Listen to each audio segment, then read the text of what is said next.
জিকিবলৈ বহুত ভোট লাগে 60,000 70,000 85,000 হৰুৱাবলৈ 5,000 3,000 10,000 15,000 গতিকে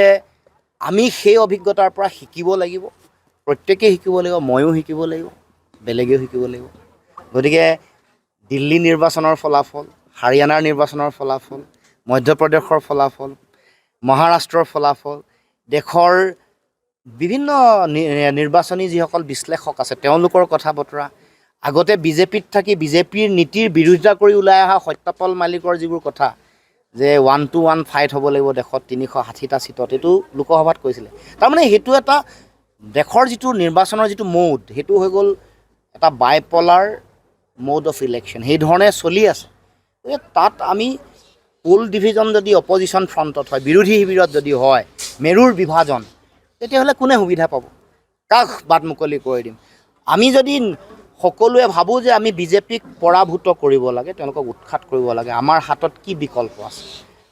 বিকল্পৰ প্ৰাথমিক চৰ্তটো কি ঐক্যবদ্ধতা গতিকে মই বিশেষ একো নকওঁ কোনে কি কৈছে কিন্তু মই যিটো বাস্তৱ পৰিস্থিতি অনুধাৱন কৰিছোঁ ৰাজনৈতিক বাস্তৱ পৰিস্থিতি অনুধাৱন কৰি অতীতৰ ইতিহাস গৰকি যি অভিজ্ঞতা বুটলিছোঁ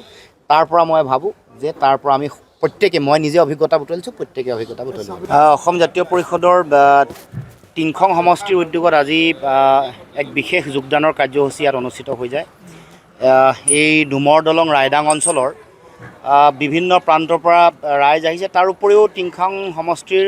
বহু অঞ্চলৰ পৰা বহুত বিশিষ্ট ব্যক্তি বিশেষকৈ বিজেপি দলৰ কেইবাগৰাকীও নেতা কৰ্মকৰ্তা তাৰ উপৰিও ৰাইজৰ দলৰ কৃষক মুক্তি সংগ্ৰাম সমিতি ছাত্ৰ মুক্তি সংগ্ৰাম সমিতিৰ কেইবাগৰাকীও নেতা কৰ্মকৰ্তাই অসম জাতীয় পৰিষদৰ নীতি আদৰ্শ আৰু দৰ্শনৰ প্ৰতি শ্ৰদ্ধাশীল হৈ তেখেতসকলে আমাৰ অসম জাতীয় পৰিষদত আজি যোগদান কৰিছে আমি অসম জাতীয় পৰিষদে প্ৰতিষ্ঠা দিৱসৰ দিনটোতে আমি ঘোষণা কৰিছিলোঁ যে 2025 বৰ্ষটো আমাৰ সাংগঠনিক সম্প্ৰসাৰণৰ বা সাংগঠনিক বিস্তাৰ এটা বৰ্ষ হ'ব আৰু সেই লক্ষ্য উদ্দেশ্য লৈ সমগ্ৰ অসমৰ বিভিন্ন প্ৰান্তত আমি যোগদানৰ কাৰ্যসূচী ইতিমধ্যে আমি ৰূপায়ণ কৰিছোঁ যোৱাকালিও আমাৰ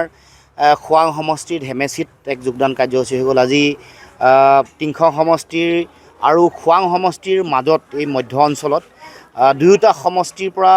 মানুহ আহিছে আৰু যোগদান কৰিছে গতিকে এটা অতি আশাপ্ৰদ পৰিৱেশ আহিছে আৰু অসমৰ মানুহৰ কাৰণে আমাৰ নিজৰ অধিকাৰ সুৰক্ষিত কৰা নিজৰ ভাষা কৃষ্টি সংস্কৃতি ৰক্ষা কৰা আৰু অসমত চলি থকা যিটো সংকটৰ সময় মূল্য বৃদ্ধি কৰ কাতলৰ বোজা আৰোপ কৰা খাজানা বৃদ্ধি লাইটৰ মাচুল বঢ়োৱা গেছৰ চিলিণ্ডাৰ জীৱনদায়িনী ঔষধৰ দাম বঢ়োৱাৰ পাছত দেশৰ সংবিধান দেশৰ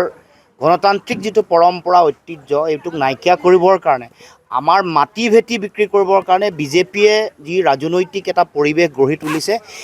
এই ভয়াৱহ ৰাজনৈতিক পৰিৱেশক নিশেষ কৰিবলৈ ইয়াৰ প্ৰতিৰোধী সংগ্ৰাম গঢ়ি তুলিবলৈ হ'লে অসমৰ জনগণৰ হাতত থকা একমাত্ৰ বিকল্পটোৱে হ'ল জাতীয়তাবাদী ৰাজনৈতিক আদৰ্শ এই আদৰ্শৰ যোগেদি মানুহৰ মাজত সমন্বয় গঢ়িব পাৰিম আৰু এটা নিজৰ দল হিচাপে অসমৰ মানুহৰ নিজৰ দল হিচাপে অসমৰ মানুহৰ অধিকাৰ অসমৰ মানুহৰ সুৰক্ষা আমাৰ ভাষা কৃষ্টি সংস্কৃতি মাটি ভেটি এইবোৰ ৰক্ষা কৰিবৰ কাৰণে প্ৰয়োজনীয় যিটো সংগ্ৰামী ৰাজনৈতিক যিটো ধাৰা সেইটো কেৱল মাত্ৰ আমাৰ হাতত যদি বিকল্প আছে সেইটো জাতীয়তাবাদৰ ধাৰা গতিকে সেই ধাৰাক আমি অধিক শক্তিশালী অধিক ত্বৰান্বিত কৰিবৰ কাৰণে গাঁৱে ভূঞে মানুহৰ মাজলৈ সম্প্ৰসাৰণ কৰিবলৈ চেষ্টা কৰিছোঁ সকলো স্তৰৰ মানুহে গ্ৰহণ কৰিছে ইতিমধ্যে বিভিন্ন ব্যক্তি হিন্দীভাষী মানুহ বাংলাভাষী মানুহ তেখেতসকলো দলৰ নীতি আদৰ্শৰ প্ৰতি আকৰ্ষিত হৈ তেওঁলোকে যোগদান কৰিছে গোৰ্খা ৰাইজ তেখেতসকলো আহিছে